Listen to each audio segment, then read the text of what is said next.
Chapter number 6 भारतीय संस्कार।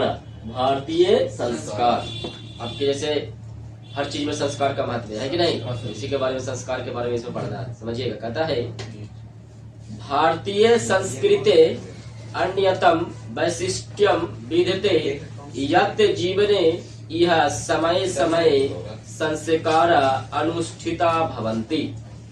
कहता है भारतीय संस्कृति में संस्कार का अपना विशेष महत्व होता है। भारतीय संस्कृति में संस्कार का क्या होता है? विशेष महत्व, अपना विशेष महत्व होता है। हमारे जीवन में तथा यत् जीवने यह समय समय संस्कार अनुष्ठिता भवन्ति। हमारे जीवन में समय समय पर संस्कार का अनुष्ठान या उपयोग किया जाता है। सुनिएगा कि भारतीय संस्कृति में संस्कार का अपना विशेष महत्व होता है। हमारे जीवन में समय समय पर संस्कार का अनुष्ठान या उपयोग किया जाता है। अद संस्कार शब्द सीमितो व्यंग रूप प्रयुज्यते। कहता है यह संस्कार शब्द वाग्मय या व्यंग रूप में लिया गया है। यानी कि मैंने एक तरफ से बताया गया इस तरह से ना कि आपको एकदम निश्चित है कि समझ में भी आ जाएगा, है ना। वाग्मय यानी बातचीत के माध्यम से बताया गया है ना। किंतु संस्कृत रूप करनामिदम भारतस्य व्यक्तित्वम रचयति। किंतु संस्कृत में इसका उपयोग भारत के व्यक्तित्व के लिए ही है।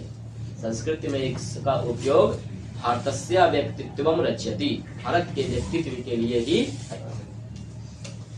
विदेशे निवसन्तो भारतीय संस्कारान प्रति उन्मुखा जिज्ञावश्च। कहता है विदेशों में निवास करने वाले भारतीय संस्कारों के प्रति जानने के लिए उत्सुक है। विदेश में भी निवास करने वाले जो भारतीय हैं वो हमारे देश के संस्कार को जानने के लिए क्या है? उत्सुक है। पाठ्यस्मिन् तेषां संस्काराणां संक्षिप्ता परिचयो महत्वञ्च निरूपिता।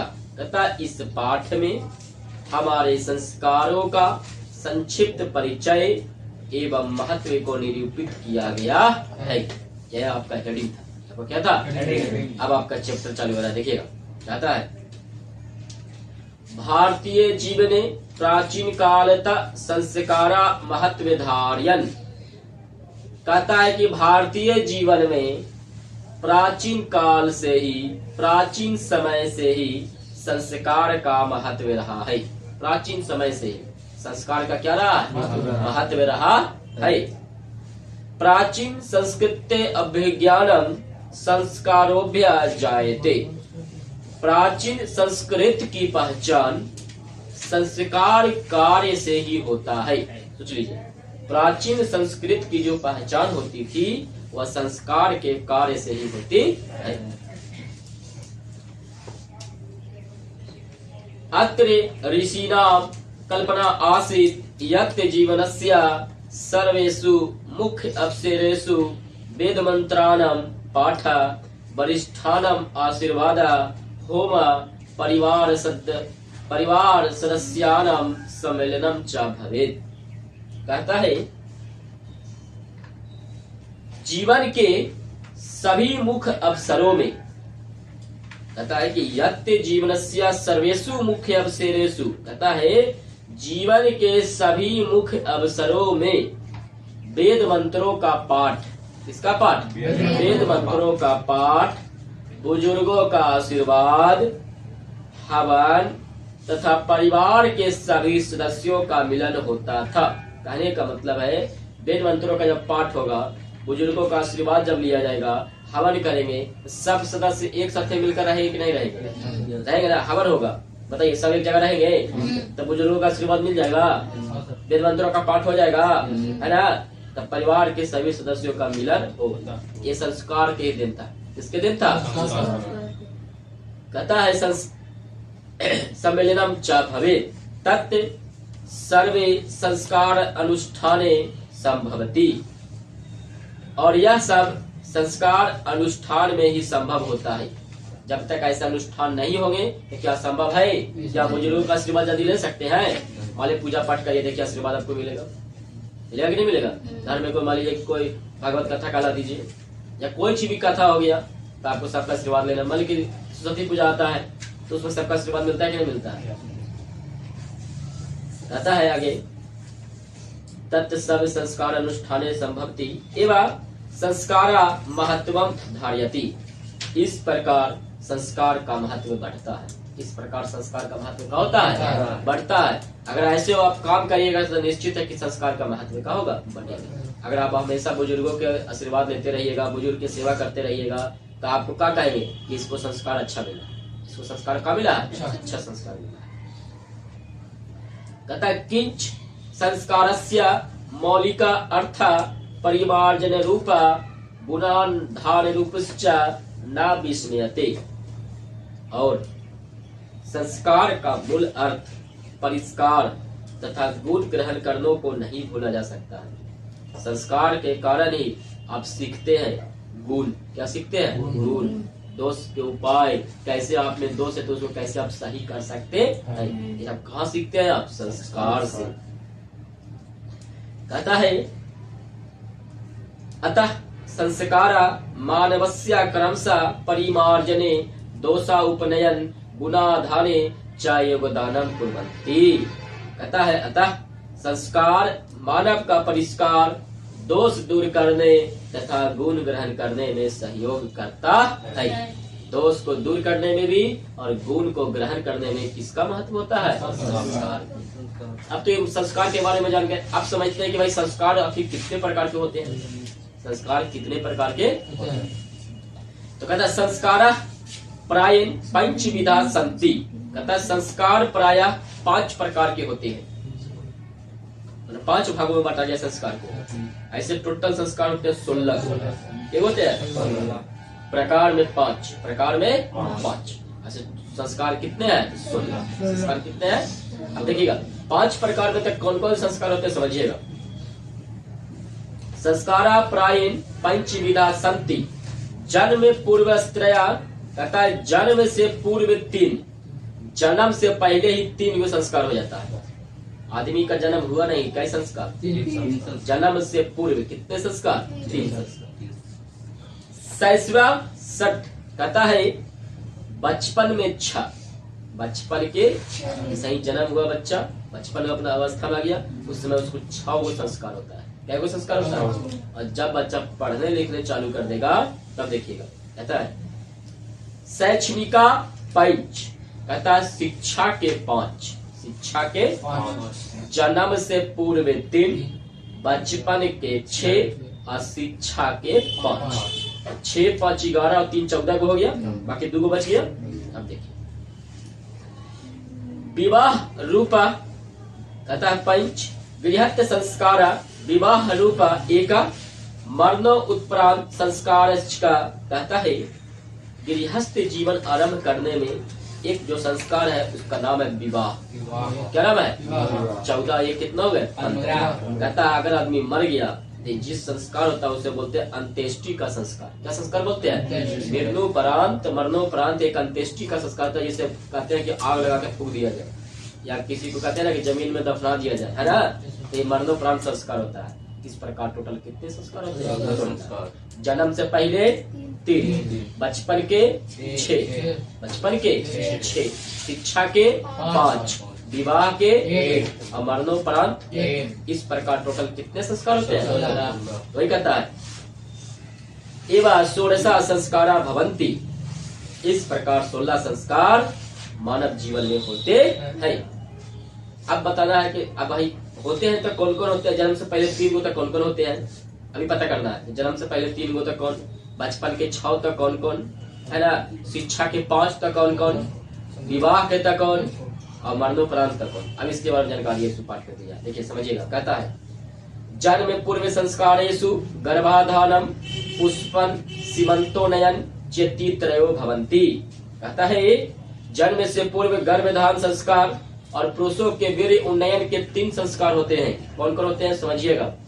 अत्र गर्भ रक्षा, गर्भस्थस्य संस्कारोपनम, गर्भातिश्च प्रसन्नताम चेति प्रयोजति कल्पित आमस्ति। कहता है गर्भ रक्षा, गर्भस्थ शिशु का संस्कार विधान तथा गर्भवती को प्रसन्न रखने का विधान भी निश्चित किया गया है। यानी कि जन्म से पहले ही आपको गर्भ की रक्षा करनी है। गर्भ रक्षा का मतलब हुआ, जैसे कभी देखे होगा ना, पहले जमाने में क्या होता था कि पहले अल्ट्रासाउंड करा दिया जाता था। अब पहले ही पता चल गया कि लड़की है तो क्या कहते थे, नहीं इसको जान मार दो, उसको अच्छा करना है। उसको क्या करना है, उस पर मतलब ये नहीं करना है लड़की है तो उसको जान मार दो, लड़का है तो जन्म ले दो, ऐसा करना नहीं है ना। गर्भस्थ शिशु का संस्कार ये सब है। और गर्भवती को प्रसन्न रखना है। गर्भवती को क्या रखना है, प्रसन्न रखना है। अब कहता है शैशव संस्कारेषु जात्य कर्म, नामकरणम, निष्क्रमणम, अन्नप्राशनम, चूड़ा कर्म, कर्ण भेदिश्चि क्रमशो भवन्ति। जन्म से पहले 3 हो गया। अब जन्म लिया बच्चा, बच्चा का लिया 6 गो संस्कार। बचपन के क्या संस्कार, कौन कौन समझे। पहला जात कर्म, उसका नाम जात होता है ना, गोत्र उत्र बताया जाता है, ये सब गोत्र है ना, तो जात कर्म हो गया। दूसरा नामकरण, उसको नाम लिखा जाता है, ये नाम से है ना। पहले देखते हो पंडित जी आते हैं तो क्या कहते हैं, ये गोत्र में जन्म ले लो है, इस समय पर जन्म ले लो है, इसका जात ई हो, है ना। माता पिता की जात पता चल जाता है। अब इसको तो नामकरण, अब इसको नाम किया जाए, क्या किया जाए, नाम दिया जाए कि क्या नाम इसका सूट करेगा। एक गोत्र के अनुसार नाम होता है। अब देखिएगा ना, तो अपने गोत्र के अनुसार नाम आपको दिया जाएगा, उसमें दूसरा नाम लिखा होगा। जहाँ पर टिप्पण बनेगा तो उसमें नाम आपका दूसरा रहेगा, और ओरिजिनल में आपका नाम दूसरा है। जैसे मान लीजिए किसी का नाम है सुलेंद्र, ठीक है, टिप्पण में आपका नाम दूसरा होगा, देख सकते हैं, सबका अलग अलग रहता है ना। कहता है जात कर्म, नामकरण, बाहर निकलना। जब बच्चा जन्म लेता है तो उसको थोड़ा बाहर दिखाया जाता है ना। उसके बाद अन्न ग्रहण, उसको भोजन छुआया जाता है ना, इसको थोड़ा सा भोजन को छुआया जाए।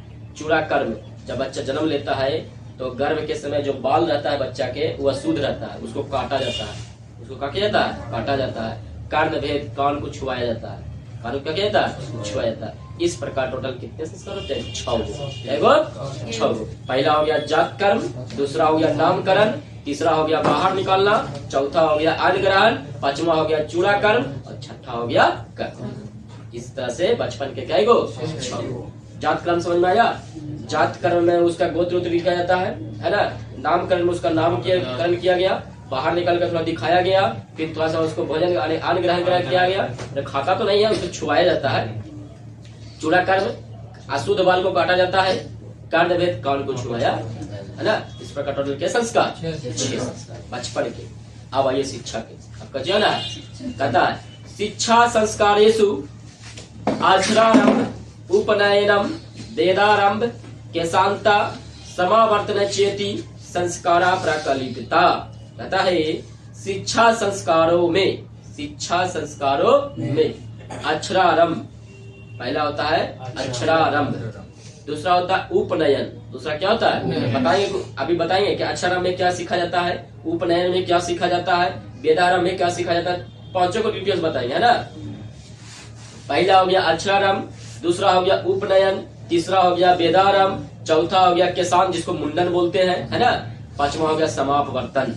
टोटल 5 संस्कार। कितने संस्कार, सुनिएगा। अक्षरारंभे अक्षर लेखनम, अंक लेखन च शिशु प्रारंभते। कहता है अक्षरारंभ में, कौन समय, अक्षरारंभ में बच्चा अक्षर एवं अंक लेखन शुरू करता है। पहला संस्कार में शिक्षा के 5 में पहला क्या करता है कि अक्षरारंभ में बच्चा अक्षर एवं अंक लेखन शुरू करता है।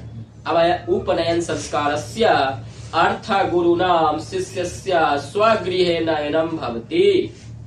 उपनयन का अर्थ है गुरु के पास। पहले क्या होता था कि बच्चे को गुरु के पास ले जाया जाता था। जैसे अभी आप गुरु के पास शिक्षा ग्रहण कर रहे हैं, पहले घर से उठा कर लेके जाया जाता था, भेजा जाता था कि जाइए उस गुरु के पास आपको घर पर शिक्षा ग्रहण करना है। और राम जी देखे होंगे ना, गुरु को शिक्षा पर गए, विश्वामित्र के पास गए थे ना, वहां देखो उनको मुंडन भी हुआ था कि नहीं।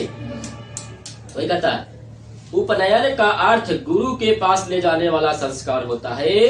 गुरु के घर जाने के बाद देखो कहता है गुरु गृह नयनम भक्ति, यानी कि उपनयन संस्कार का मतलब यह है कि उपनयन संस्कारस्य अर्थ गुरुनाम शिष्यस्य स्वयं गृह नयनम भक्ति। नयन का अर्थ है गुरु के पास ले जाने वाला संस्कार होता है। स्वयं बच्चा चल जाता है कहा? गुरु के पास। कहाँ जाता है? गुरु के पास। अब गुरु के पास गया तो वहाँ शिक्षा ग्रहण करेगा। अभी कहा है कि अभी मेरे पास आए तो शिक्षा ग्रहण के घर चले जाते हैं अपने, लेकिन पहले वहीं रहा जाता था, जिसको हॉस्टल बोला जाता है आज के जमाना में। आज के जमाने में क्या बोला जाता है? हॉस्टल। पहले उसे शिक्षा शास्त्र के चलने के लिए अपने घर में गुरु के रखते थे बच्चे लोग, क्या कि नहीं? कहता है कि नयनम भक्ति तत्र शिष्य शिक्षा नियमान पाल्यन अध्ययनम करोति। कहता है गुरु के घर जाने के बाद शिष्य जो है शिक्षा नियम का पालन करते हुए अध्ययन करता है। कहता ते नियमा ब्रह्मचर्य व्रत समाविष्टा, तथा ब्रह्मचर्य व्रत का पालन करता है। पहले देखो विद्यार्थी को ब्रह्मचर्य विद्यार्थी कहा जाता था। पहले प्राचीन काल में शिष्य या विद्यार्थी को ब्रह्मचारी कहा जाता था। क्या कहा जाता था? ब्रह्मचारी। कहता है इसमें कहा है कि प्राचीन काले शिष्य ब्रह्मचारी इति कथ्यते अस्मा। कहता है कि प्राचीन काल में शिष्य अर्थात विद्यार्थी को ब्रह्मचारी कहा जाता था। पहले विद्यार्थी को क्या कहा जाता? ब्रह्मचारी। क्या कहा जाता था? ब्रह्मचारी। गुरु गृहे एवं शिष्य वेदारंभ करोति अस्मा। कहता है गुरु के आश्रम में ही शिष्य वेदारंभ करते हैं, अरे वेद का अध्ययन करते हैं। पहला क्या हुआ? अक्षर आरंभ हो गया, दूसरा हो गया उपनयन और तीसरा हो गया वेदारंभ। गुरु के घर में। कहा? गुरु के घर में। गुरु गृह एवं शिष्य वेदारंभ करोति अस्मा। गुरु के घर में ही क्या करते हैं? शिष्य वेदारंभ करते हैं। कहता है वेदानम महत्वम प्राचीन शिक्षायम उत्कृष्टे मन्यते अस्मा। कहता है प्राचीन शिक्षा में वेदों का अध्ययन का विशेष महत्व था। पहले की शिक्षा में वेदों का अध्ययन का क्या था? विशेष महत्व था। केशांत संस्कारे गुरु गृहे एवं शिष्यस्य प्रथमम क्षौर क्रम भक्ति अस्मा। कहता है कि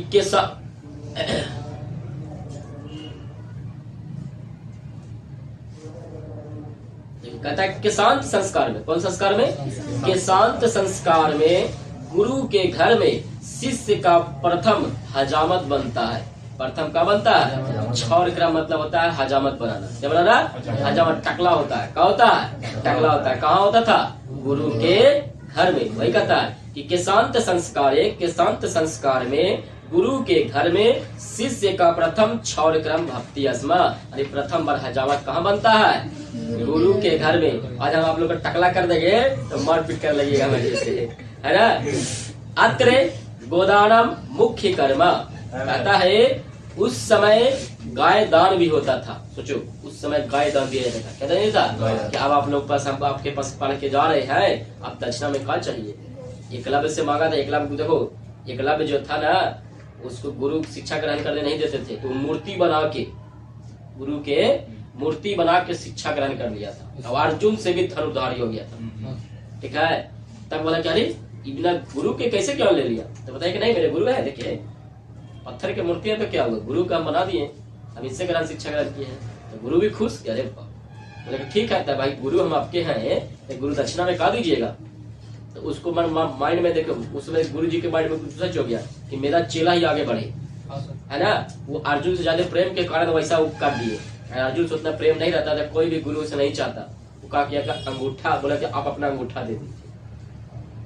जिस तीर मैंने बांध चलाते हैं जिस अंगूठा से, वो अंगूठा दे देगा, बेचारा बांध चला पाएगा? नहीं। बोला कि आप अंगूठा, बेचारा कुछ न संकोच किया, पट सुख काट के अंगूठा दे दिया नीचे। वैसा शिष्य मिलेगा? वैसा शिष्य कोई नहीं मिलेगा। अगर आप कह दे ए बाबू जरा बैठो तो नीचे, नीचे बैठ के पढ़ियो, बैठाइयो होता है ना? है कि नहीं? लेकिन उस समय के सोचो कि शिष्य क्या था, खाली बोला, वो भी ग्रहण किया उसके सामने नहीं, उसके मूर्ति से ग्रहण किया। लेकिन वो भी खाली बोले कि क्या चाहिए दक्षिणा में? बोले कि आप जो मांग लीजिए हम देने के लिए तैयार है। बोला कि आप दाहिना उठा दे, काट के पाट सु काट के दम दे ही दिया। तब वो पूछा भी कि आप ऐसा क्यों किए, आप ऐसा क्यों किए। तो बोले कि देखो, मतलब ऐसा ऐसा वो उदाहरण दे दिए ना बेचारा के कि उसका माइंड भ्रमित हो गया। लेकिन अंत में वास्तविक चीज यही था कि अर्जुन से प्रेम के कारण उसे अंगूठा का हो गया, कटवा दिया। जाने कि अगर इसके पास जितना विद्या ग्रहण कर लिया है, ये अर्जुन से भी सर्वश्रेष्ठ धनुधर निकलेगा, इसके सामने कोई टिकेगा नहीं, इसीलिए वो ऐसा किया। कहता है किसान संस्कार हो गया, पहला संस्कार हो गया अक्षराराम, अच्छा लेकर सीखता है ना। फिर उसके गुरु के घर जाता है, वहाँ वेदाराम करता है, और उसके बाद वहाँ उसका मुंडन होता है। उसके बाद क्या होता है, मुंडन होता है। आगे कहता है और वहाँ पर एक गौ दान का भी पहले मुख्य कार्य था। कौन सा दान के, गोदान, है ना। अतः साहित्य ग्रंथेषु अस्या नामांतरम गोदान संस्कारमपि लभ्यते। कहता है इसलिए साहित्य ग्रंथों में इसे गोदान संस्कार कहा गया। कौन संस्कार कहा गया, गोदान संस्कार, कि पहले गौ दान किया जाता था। कदर किया था। अब पांचवा है समापवर्तन, सुनिएगा। समापवर्तन संस्कारस्य उद्देश्य शिष्यस्य गुरु गृहस्थ जीवने प्रवेशः।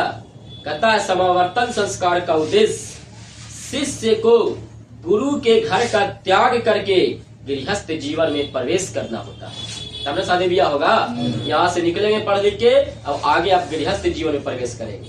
कहाँ प्रवेश करेंगे, पढ़ लिख लिए, नौकरी चाकरी ले लिए, तो आगे शादी ब्याह होगा, तब ना गृहस्थ जीवन आगे बढ़ाएंगे अपना। वही कहता है कि समावर्तन संस्कार का उद्देश्य शिष्य को गुरु के घर का त्याग करके गृहस्थ जीवन में प्रवेश होता है। याद रखिएगा, 5 संस्कार थे शिक्षा के। पहला में अक्षर लेखन सीखा, दूसरा में गुरु के घर गया तो वहीं अपना वेदारंभ किया, वेद सीखा। फिर चौथा में उसको मुंडन हुआ, और 5वां में वहां से घर गया। घर क्यों जा रहा था, एक अलग संस्कार में प्रवेश करने के लिए, है ना, गृहस्थ जीवन में। जो गृहस्थ जीवन के संस्कार जो अगला आएगा वो होता है विवाह। क्या होता है, विवाह। तो कहता है और वहां पर एक उपदेश दिया जाता है। जब घर जाता है बच्चा, तो वहां पर शिष्य उसको उपदेश, गुरु उसको उपदेश देते हैं। क्या उपदेश देते हैं समझिएगा। कहता है उपदेशेषु प्रायेण जीवनस्य धर्मा प्रतिपाद्यन्ते यथा सत्यवद् धर्मचर स्वाध्यानम प्रमदा इत्याद्या।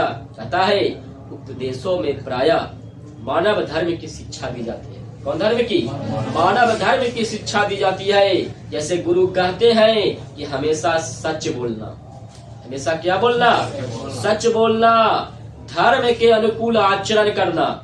जो आपका धर्म कहेगा ना उसके अनुकूल आप आचरण करिएगा, अधर्म का कभी साथ नहीं दीजिएगा।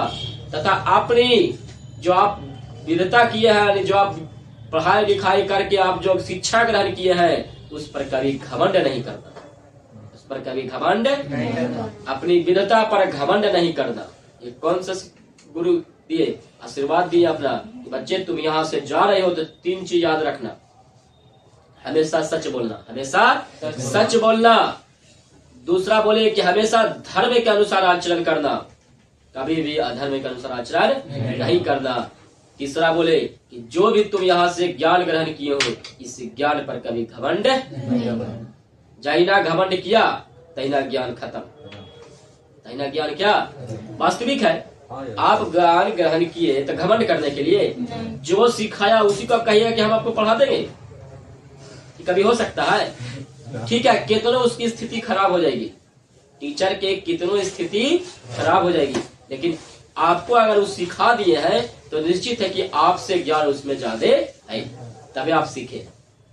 निश्चित यही ना है। तो कभी भी अपने विद्वता पर घमंड नहीं करना चाहिए। हम भी किसी से पढ़े हैं तो हम कैसे कह देंगे कि उनसे हम अच्छा पढ़ा सकते हैं, कह सकते हैं? कभी नहीं। ये कह सकते हैं कि उनके जैसे पढ़ाने का प्रयत्न करेंगे, हो सकता है कि उनसे कुछ कम ही पढ़ाए, लेकिन कोशिश करेंगे कि पढ़ा दे। लेकिन ये नहीं कह सकते हैं कि उनसे हम बढ़िया पढ़ा सकते हैं। कभी कह सकते हैं? कभी नहीं कह सकते। वही होता है कि अपनी विद्वता पर कभी घमंड नहीं करना चाहिए। आपको बच्चे आशीर्वाद देके गुरु अपना घर पहला गृहस्थ जीवन में प्रवेश करने। अब आया गृहस्थ जीवन में प्रवेश करने के लिए बताए थे कि गृहस्थ जीवन में प्रवेश करने के लिए स्टार्टिंग होता है विवाह। क्या होता है? तो कहता है विवाह संस्कार पूर्व कर्मे मनुष्य वस्तुतो गृहस्थ जीवनम परिवेशति। विवाह संस्कार होने के बाद ही मनुष्य वस्तुतः गृहस्थ जीवन में प्रवेश करता है। वो तो बोले कि जाइए गृहस्थ जीवन में प्रवेश करिए, तो गृहस्थ जीवन में प्रवेश करने के लिए हमें विवाह करना होगा। क्या करना होगा? विवाह। विवाह पवित्र संस्कार मता, अतः विवाह को पवित्र संस्कार माना गया है।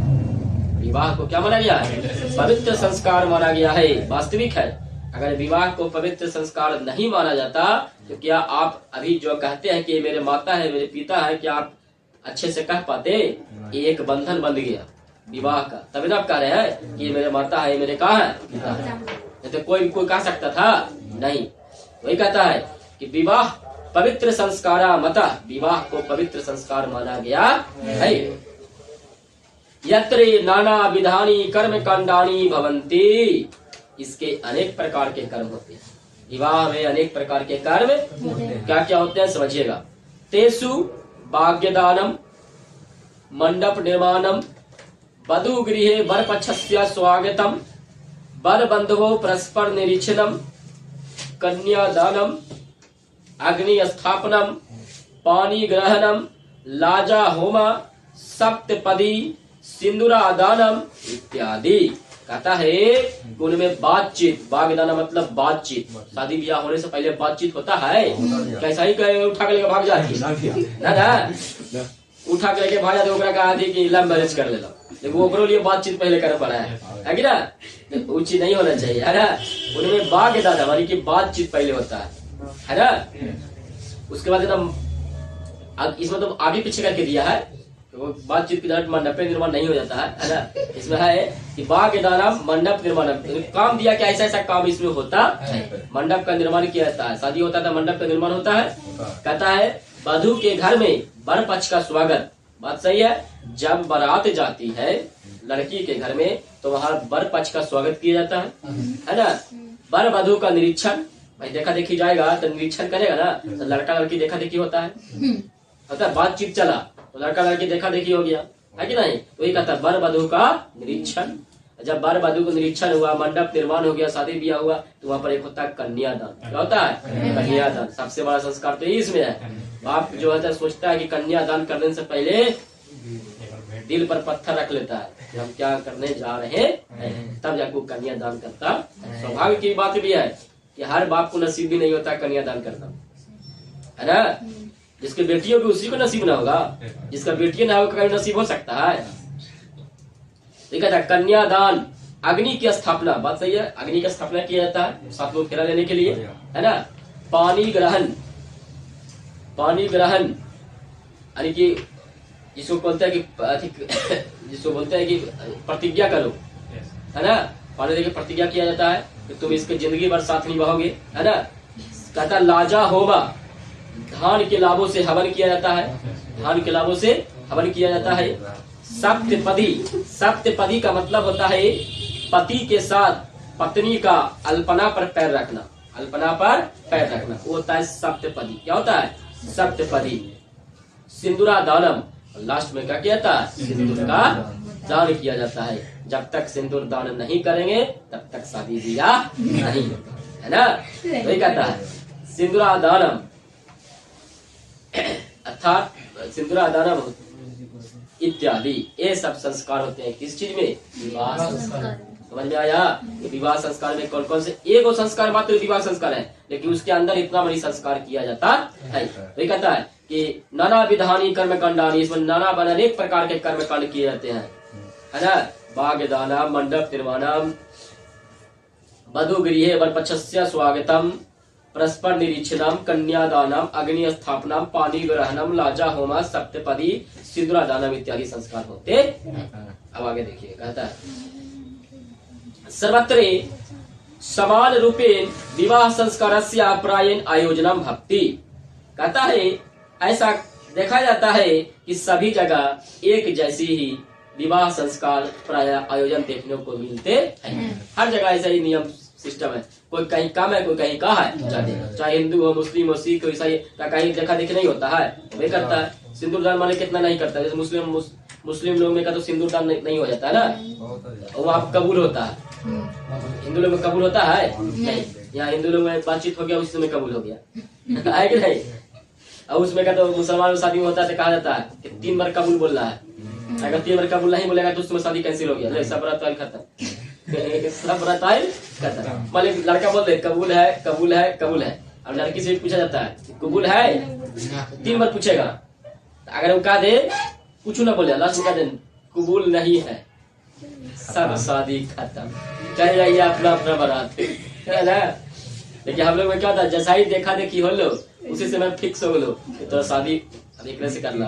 अब कहाँ पर आता है, जैसे जयमाला हो रहा है, अब वो दारू पी के दवाई झूम रहा है, तब लड़की वहाँ पर एक्शन लगेगी, हम दारू पीवा से करो, हमें ऐसा करो शादी में, अरे तब वहाँ पर एक्शन हुआ जाता है। बहुत ऐसे शादी देखे होंगे, कॉमेडी वीडियो देखे हैं, वहाँ पर देता का माला पहनावे की चाहिए क्या, तब माला पहनावे की शादी कभी ऐसा होता है, तो उस जगह पर शादी कहा जाता है, कट जाता है। आगे कहता है सर्वत्र समान रूपे विवाह संस्कारस्य प्रायेण आयोजनम भवति, कहता है कि सर्वत्र एक जैसी ही होती है। आप देखिए बस आगे कहता है तदंतरम गर्भधानद्या संस्कारा पुनरावृत्ते जीवन चक्रे च भ्रमति, इसके बाद गर्भधान संस्कार तथा अन्य संस्कार होते हैं और जीवन का चक्र फिर शुरू से चालू हो जाता है। गर्भधान होगा है ना, तो फिर बच्चा का जन्म होगा, फिर संस्कार चालू होगी, फिर संस्कार का हो गया चालू हो गया, है क्या ना। अब होता है इसके बाद क्या, भ्रमति मरणानंतरम अंत्येष्टि संस्कारा अनुष्ठीयते, और लास्ट में क्या कहता है कि मृत्यु के बाद निश्चित है सब चीज, जन्म हो गया, शिक्षा ग्रहण हो गया, शादी ब्याह सब हो गया, है ना, लेकिन लास्ट में मरेगा ना वो, लास्ट में मरेगा नहीं, तो कहता है कि मृत्यु के बाद दाह संस्कार किया जाता है। मरणोपरांत एक संस्कार है जिसका नाम है दाह संस्कार। इस प्रकार एवं भारतीय जीवन दर्शनस्य